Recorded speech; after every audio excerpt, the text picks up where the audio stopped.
Hello నమస్తే. కేంద్ర హోంశాఖ సహాయ మంత్రి బండి సంజయ్ కుమారుడికి సంబంధించిన వివాదం తెలంగాణలో పెద్ద చర్చకు దారితీస్తోంది. బండి సంజయ్ కుమారుడు బండి భగీరథ ఒక యువతని, ఒక బాలికను వేధించారు అనే అంశానికి సంబంధించి ఆ భగీరథ పైన కేసు నమోదైంది పేట్ బషీరాబాద్ పోలీస్ స్టేషన్లో. సో భగీరథ ఈ నెల 8న కరీంనగర్లో పోలీస్ స్టేషన్లో కంప్లైంట్ చేశారు. తనను వేధిస్తోంది ఒక బాలిక, ఆ కుటుంబ సభ్యులు. తనను 5 కోట్లు ఇవ్వమని డిమాండ్ చేస్తున్నారు. హనీ ట్రాప్ చేశారు. సో 5 కోట్లు ఇవ్వమని డిమాండ్ చేస్తే నేను ఒక 50,000 రూపాయలు ఇచ్చాను. సో ఆ బాలికతో తనకు చాలా కాలంగా పరిచయం ఉంది. తన స్నేహితుల ద్వారా పరిచయం అయింది. కలిసి తిరిగాం, కలిసి చాలా చోట్లకి వెళ్ళాం. వాళ్ళ కుటుంబంలో ఉండే కార్యక్రమాలు కూడా నేను వెళ్ళాను. కానీ ఇప్పుడు వాళ్ళు తనను పెళ్లి చేసుకోమని వేధిస్తోంది ఆ బాలిక. 5 కోట్ల రూపాయలు ఇవ్వు, లేకపోతే ఆ ఫోటోలు వీడియోస్ అన్ని బయట పెడతా ఉంటూ బెదిరిస్తోంది అంటూ పోలీస్ స్టేషన్లో ఫిర్యాదు చేశారు. భగీరథ ఫిర్యాదు చేసిన తర్వాత రోజు నిన్న పేట్ బషీరాబాద్ పోలీస్ స్టేషన్లో ఆ బాలిక తల్లిదండ్రులు కూడా కంప్లైంట్ చేశారు ఆధారాలతో సహా.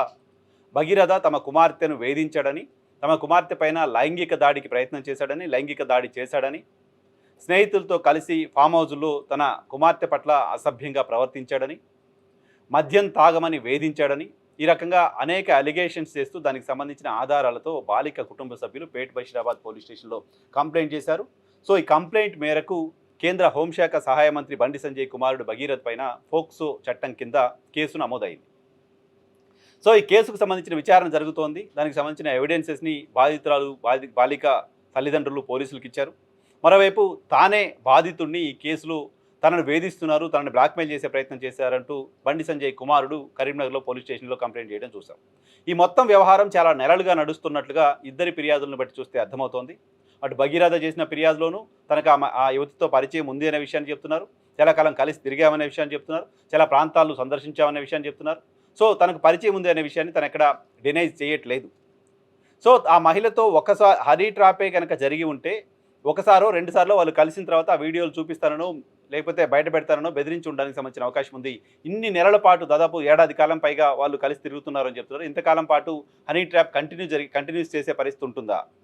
ఆ బాలిక కొద్ది రోజుల క్రితమే హైదరాబాద్లో ఫిర్యాదు చేయడానికి వెళ్తే పోలీసులు ఆ ఫిర్యాదు తీసుకోలేదు అనేది ప్రస్తుతం బయటకు వస్తున్న వార్త. పోలీసులు ఆ ఫిర్యాదు తీసుకోలేదు కాబట్టి ఆ బాలిక మీడియా ముందుకు వెళ్ళి మాట్లాడే అవకాశం ఉంది. మీడియాకు భగీరథతో తనకున్న సంబంధానికి సంబంధించి, ఆయన వేధింపులకు సంబంధించిన సమాచారాన్ని మీడియాకు రిలీజ్ చేసే అవకాశం ఉంది అనే సమాచారంతో భగీరథ అప్పటికప్పుడు వెళ్ళి పోలీస్ స్టేషన్లో కంప్లైంట్ చేశారు అనేది ఒక వార్త. సో ఈ మొత్తం వ్యవహారంలో రాజకీయపరమైన టర్న్ తీసుకుంది. బండి సంజయ్ని టార్గెట్ చేస్తూ పెద్ద ఎత్తున బీఆర్ఎస్ పార్టీ, కాంగ్రెస్ పార్టీకి సంబంధించిన నాయకులు విమర్శలు చేస్తున్నారు. ప్రధానంగా బీఆర్ఎస్ పార్టీ విమర్శలు చేస్తూ వస్తుంది. సో ఇక్కడ బీఆర్ఎస్ బండి సంజయ్ కాంగ్రెస్ పార్టీ అనే అంశాన్ని పక్కన పెడితే, ఒక మైనర్ బాలిక పైన అత్యాచారం చేసినట్లు, మద్యం తాగమని వేధించినట్లు, మద్యం తాపించినట్లు, ఆమెను హెరాస్ చేసినట్లు ఆధారాలతో సహా పోలీస్ స్టేషన్లో కంప్లైంట్ అయిన తర్వాత, ప్రాథమిక ఆధారాలు నిర్ధారించుకున్న తర్వాత, పోలీసులు కేసు నమోదు చేసిన తర్వాత ఖచ్చితంగా అతన్ని నిందితుడిగానే చూడాల్సిన అవసరం ఉంది. అతన్ని నిందితుడిగానే చూడాల్సిన అవసరం. ప్రాథమిక ఎవిడెన్సెస్ లేకుండా, ప్రైమరీ ఎవిడెన్స్ ఏం లేకుండా ఒక కేంద్ర హోంశాఖ సహాయ మంత్రి కుమారుడి పైన పోలీసులు ఎఫ్ఐఆర్ చేసే పరిస్థితి డెఫినెట్గా ఉండదు. అదే సమయంలో అతను ఎంతకాలం ఆలస్యంగా ఇన్ని రోజుల పాటు వేధిస్తుంటే మౌనంగా 5 కోట్లు డిమాండ్ చేస్తే 50,000 రూపాయలు ఇచ్చి సర్ది చెప్పుకుందామనే ప్రయత్నం ఎందుకు చేశారు? వీటన్నిటికి సంబంధించి కూడా కొంత ఫిషీగా అనిపిస్తోంది. దాన్ని నమ్మడానికి సంబంధించిన అవకాశం చాలా తక్కువగా కనపడుతోంది. సరే, ఈ అంశంలో ఏం జరిగిందో ఏంటో పోలీసులు తేలుస్తారు. ఇదే అంశం కనుక మీరు ఒకసారి గమనిస్తే, ఎవరిపైనా ఒక బాలిక పైన ఎవరైనా అత్యాచారం చేశారు, లేకపోతే అత్యాచార యత్నం చేశారని జనరల్గా మీడియాలో చాలా వార్తలు చాలా సందర్భాల్లో చూస్తూ ఉంటాం. అటువంటి వార్తలు వచ్చిన సందర్భంగా బాధితురాలు ఫిర్యాదు ఇవ్వగానే నిందితుడిని దోషిగా మొత్తం మీడియా చూపిస్తూ ఉంటుంది. ఆ కేసుకు సంబంధించిన మిగతా విచారణలకు సంబంధించిన లోతుల్లో కూడా పోకుండా బాలిక ఫిర్యాదు చేసింది, బాలిక దగ్గర ఆధారాలు ఉన్నాయి కాబట్టి అతను నిందితుడే అంటూ చాలా పెద్ద ఎత్తున క్యాంపెయిన్ చేయడం చూస్తూ ఉంటాం. ఆ తర్వాత కేసులో ఏం జరుగుతుంది ఏంటి వేరే విషయం. ఓ మహిళ బయటకు వచ్చి తనకు అన్యాయం జరిగింది, తను హెరాస్ చేశారు, తనపైన అత్యాచారం చేశారు, తన పైన లైంగిక దాడి చేశారు అని చెప్పిన క్రమంలో, దానికి సంబంధించిన ఆధారాలు కూడా చూపిస్తున్న క్రమంలో ఇక సెకండ్ థాట్ లేదు. సమాజం అంతా కూడా ఆ నిందితుడిని తప్పు చేసిన వాడిగానే భావిస్తుంటుంది. బట్ ఇక్కడ బండి సంజయ్ కుమారుడి విషయంలో మాత్రం అలా కాకుండా ఓ సెక్షన్ ఆఫ్ మీడియా కావచ్చు, ఓ సెక్షన్ ఆఫ్ పొలిటికల్ పార్టీస్ కావచ్చు, కొంతమంది ఇటువంటి అంశాల్లో ఎక్కువగా స్పందించే వాళ్ళు కావచ్చు, మహిళా సంఘాలు కావచ్చు, చాలామంది మౌనం పాటిస్తూ వస్తున్నారు. బండి సంజయ్ కుమారుడు కాబట్టి ఆబ్లిగేషన్ తీసుకుందామా అనే ఒక ఇంప్రెషన్లోకి చాలామంది వెళ్తున్నారు. ఇది ఏమాత్రం సరైనది కాదు. మొత్తం విమర్శలకి, మొత్తం వివాదానికి ఇదే కారణం అవుతోంది. సో ఆయన పదవిలో ఉన్నారు కాబట్టి, ఇన్ఫ్లుయెన్స్ చేయగల పొజిషన్లో ఉన్నారు కాబట్టి సెక్షన్స్ తారుమారు చేసే ప్రయత్నం అవకాశం ఉంది. సో బాధితురాలకి న్యాయం తక్కువగా జరగడానికి సంబంధించిన అవకాశం ఉంటుంది. బాధితురాలు బెదిరింపులకు గురి కావడానికి సంబంధించిన అవకాశం ఉంది. ఇలాంటి చర్చ ఉంది. అలా ఆ కారణంగానే ఇప్పటివరకు ఆమె ఇచ్చిన కంప్లైంట్ని తీసుకోలేదు అనేది బాలిక తల్లిదండ్రులు చెప్తున్నమాట. సో ఇన్ఫ్లుయెన్స్ ఉన్న కారణంగా డబ్బులున్న వాళ్ళు, లేకపోతే పదవిలో ఉన్న వాళ్ళు, వాళ్ళ కుటుంబ సభ్యులు తప్పు చేస్తే ఆ తప్పు కాకుండా పోదు. వాళ్ళు తప్పు చేసినంత మాత్రాన పోలీసులు కేసు కట్టకుండా పోకూడదు. వాళ్ళు తప్పు చేసినంత మాత్రాన వాళ్ళని ఎక్స్క్యూజ్ చేయకూడదు. అదే సమయంలో వాళ్ళు చేసిన తప్పుల్ని మొత్తం కుటుంబ సభ్యులకు అంటగట్టాల్సిన అవసరం కూడా లేదు. బండి సంజయ్ చెప్పి పోయి ఆ అమ్మాయిని వేధించు, అమ్మాయి పైన అత్యాచారం చెయ్యని కొడుకు చెప్పే పరిస్థితి ఉండదు కదా. ఎవరు అలా చెప్పరు కదా. ఎవరు అలా చెప్పే అవకాశం లేదు. బండి సంజయ్ అలా చెప్పి కొడుకుతో అలా చేయించారని ఎవరు అనుకునే అవకాశం ఉండదు. కానీ బండి సంజయ్ స్పందించిన తీరు సరిగా అనిపించలేదు. రాజకీయపరమైన కారణాలతో తనపైన కుట్ర చేస్తున్నారు ఆయన మాట్లాడిన మాటలు ఏమాత్రం సరైనవిగా అనిపించలేదు. కేంద్ర హోంశాఖకు ప్రాతినిధ్యం వహిస్తున్న ఒక మంత్రిగా ఉన్న వ్యక్తి మీ పైన ఎవరో రాజకీయపరమైన విమర్శలు చేస్తే పోలీసులు కేసు కట్టి విచారణ చేసే పరిస్థితి ఉంటుందా? కుమారుడి పైన పోక్సో కేసు పెట్టే పరిస్థితి ఉంటుందా? ఈ అంశంలో రాజకీయపరమైన కారణాలతో వేధిస్తున్నారనో, రాజకీయపరమైన విమర్శలు చేస్తున్నారని మాట్లాడకుండా చట్టం తన పని తను చేసుకుపోతుంది, తన కుమారుడైనా సరే తప్పు చేస్తే శిక్ష అనుభవించాల్సిందే అనే మాట బండి సంజయ్ మాట్లాడుంటే గౌరవంగా ఉండేది.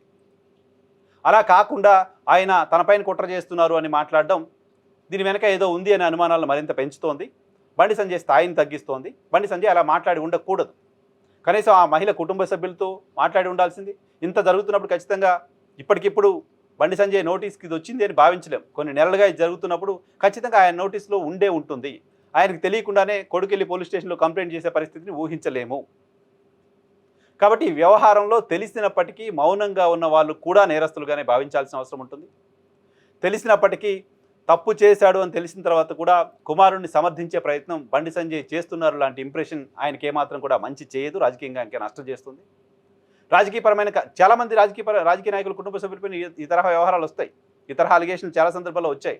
వచ్చినంత మాత్రం కుటుంబ సభ్యులే తప్పు చేశారని భావించలేం. బట్ కుటుంబ సభ్యులు వ్యవహరించిన తీరు, కుటుంబ సభ్యులు రెస్పాండ్ అయిన తీరు, వాళ్ళు కూడా ఈ క్రైమ్లో భాగస్వాములు అవుతున్నారా, వాళ్ళు కూడా ఈ క్రైమ్కి దూరంగా ఉన్నారా, వాళ్ళకి తెలియకుండా క్రైమ్ జరిగిందా అని ప్రజలు అనుకునే అవకాశం ఉంటుంది. సో బండి సంజయ్ తనకు తెలియకుండా జరిగింది లేదా దాన్ని నేను సమర్థించట్లేదు అని కాకుండా ఆయన దీన్ని సమర్థిస్తున్నట్టుగానో లేకపోతే తనపైన కుట్ర చేస్తున్నారనే క్రమంలో, తనపైన రాజకీయంగా విమర్శలు చేయడం కోసం ఇది తీసుకొచ్చారనే క్రమంలో కుమారుడిని కాపాడే ప్రయత్నం చేస్తున్నారు అనే ఇంప్రెషన్ కలుగుతోంది.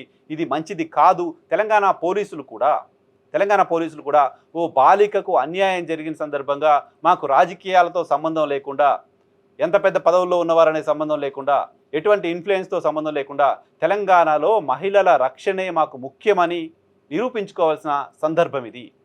తెలంగాణ ప్రభుత్వం, తెలంగాణలో కాంగ్రెస్ పార్టీకి సంబంధించిన నాయకులు స్పందించిన తీరుపైన కూడా అనుమానాలు వస్తున్నాయి. మిగతా ఇంకెవరిపైన ఎన్నో ఇటువంటి అలిగేషన్స్ వచ్చినప్పుడు స్పందించే స్థాయిలో కాంగ్రెస్ పార్టీకి సంబంధించిన నాయకులు దీనిపైన స్పందించకపోవడం పైన రకరకాల అనుమానాలు వస్తున్నాయి. సో రాష్ట్ర ప్రభుత్వం, పోలీసు శాఖ ఈ అంశంలో నిష్పక్షపాతంగా ఆ బాలికకు న్యాయం చేసే ప్రయత్నం చేయడం అవసరం.